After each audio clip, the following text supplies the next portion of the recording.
নমস্কার বন্ধুরা, শুক্লাভ সানডের চ্যানেলে আপনাদের অনেক স্বাগত রইল। আমি খুব ভালো আছি, আশা করি আপনারাও সবাই খুব ভালো আছেন। তো আজকে চলে এসেছি নতুন একটা ভিডিও নিয়ে। চলুন তাহলে আপনাদের সঙ্গে আমি শেয়ার করে নিই। তো আজ আমি বানাবো লঙ্কা আর আমলকির একটা আচার। তো আমি একটা বাটিতে নিয়ে নিয়েছি সাদা সর্ষে, কালো সর্ষে, শুকনো লঙ্কা, আর নিয়ে নেব ধনিয়া, মৌরি, একটু ধনিয়া গুঁড়ো, একটু চিনি, একটু নুন, একটু হলুদ, আর মেথি, আর এটা দিয়ে দিলাম মৌরি, আর একটু পাঁচফোড়ন, এটা দিয়ে দিচ্ছি মেথি। সব কিছু খুব ভালো করে একটু হাত দিয়ে মিশিয়ে নিলাম। আর অল্প পরিমাণে নিয়ে নিলাম সাদা জিরে। এবার সব কিছু ভালো করে আমি ভেজে নেব কড়াইতে। কড়াইটা আমি আগেই গ্যাস ওভেনে বসিয়ে দিয়েছিলাম। কড়াইটা গরম হয়ে গেছে। এবার আমি সব কিছু কড়াইতে দিয়ে ভালো করে ভেজে নেব।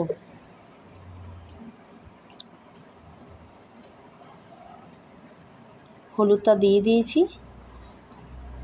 সব কিছু দিয়ে ভালো করে ভেজে নিয়ে আমি শিলনোড়ায় বেটে নেব। অল্প করে বেটে নিয়েছি। আর এবার কড়াইতে আমি একটু সর্ষের তেল দিয়ে দিলাম। কড়াইটা গরম আছে, তার সঙ্গে সর্ষের তেলটাও উষ্ণ গরম করে নেব। আর এবার আমি লঙ্কাগুলো পরিষ্কার করে ধুয়ে নিচ্ছি। আর আমলকিগুলো একটু কালো কালো হয়ে গেছিলো। তো সব কিছু আমি ভালো করে ধুয়ে নিয়ে এবার আমি এর ভেতরে ওই গুঁড়ো মশলাটা একটু গরম তেল দিয়ে ভালো করে মেখে নিয়ে আমি এই লঙ্কাগুলোর ভেতরে দিয়ে দেব। বেশ ভালো করে পুরের মতো করে দিয়ে আমি তেল দিয়ে আর একটু নুন ছিটিয়ে আমি বয়মের ভেতরে সাজিয়ে দেব। তো দেখুন, ভিডিওটা দেখতে থাকুন, তাহলে বুঝতে পারবেন আমি কিভাবে এটা বানাচ্ছি। আমি আগে কোনো দিন বানাইনি এরকম লঙ্কার আচার বা আমলকির আচার, এই প্রথমবার আমি বানাচ্ছি। তো ভিডিওটা যদি ভালো লেগে থাকে প্লিজ একটি লাইক করবেন, কমেন্ট করবেন, সাবস্ক্রাইব করবেন। এবার আমি তেলটা দেখুন ভালো করে আমি মশলাটা মেখে নিয়ে লঙ্কার ভেতরে ভেতরে দিয়ে দিচ্ছি। বন্ধুরা, আমার ভিডিও আপনারা কোথা থেকে দেখছেন প্লিজ আপনারা একটু আমাকে কমেন্টে জানাবেন, তাহলে আমারও খুব ভালো লাগবে। আর ভালো ভালো কমেন্ট পেলে পরে কার না ভিডিও করতে ভালো লাগে বলুন। যারা ইউটিউব ভিডিও করেন তারা ভালো ভালো কমেন্ট যদি পায় তাহলে নতুন নতুন ভিডিও তারা বানাতে অনেক আগ্রহ হয়। তো এই যে দেখুন, আমি লঙ্কাতে বেশ ভালো করে মশলাগুলো ঢুকিয়ে দিয়ে দিলাম।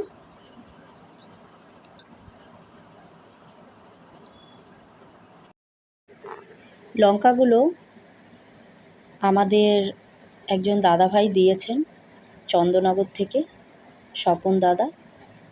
আর লঙ্কাগুলো দিয়েছিলেন আমাকে তরকারির সঙ্গে মিলিয়ে বেটে খাওয়ার জন্যে।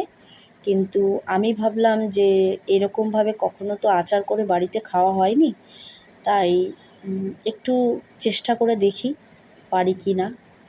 তো আপনারাই বলতে পারবেন যে আমি যেটা করছি সেটা হচ্ছে কি না কমেন্টের মাধ্যমে। কিন্তু বন্ধুরা, যখন আমি এটা বানাচ্ছিলাম গন্ধটা এত সুন্দর এসেছিল। আর কিছুটা আমলকি দিয়েছিল, সেই আমলকিটা আমি ভালো করে কেটে ধুয়ে পরিষ্কার করে ওই বেঁচে থাকা মশলাটা দিয়ে ভালো করে মাখিয়ে বয়মে ভরে ফেলেছি। আমলকিগুলো একটু দাগ হয়ে গেছিলো, কিন্তু কেউ ভালোবেসে কিছু দিলে সেটা ফেলে দিতে নেই, তাই আমি কাজে লাগিয়ে ফেললাম। এবার আমি ওই মশলার বাটিতে সামান্য একটু জল দিয়ে নিয়েছিলাম, আর সাথে কড়াইয়ের উষ্ণ গরম তেলটাও আমি ঢেলে এবার বয়মে ঢেলে দিলাম। এবার আমি বয়মের মুখটা ভালো করে আটকে নিয়ে রোদ্দুরে দিয়ে দেবো। প্রায় 2 থেকে 3 দিন এটা ভালোভাবে রোদ খেলেই আচারটা সম্পূর্ণ রেডি হয়ে যাবে। তো বন্ধুরা, ভিডিওটা ভালো লাগলে প্লিজ একটি লাইক করে পাশে থাকবেন। ধন্যবাদ।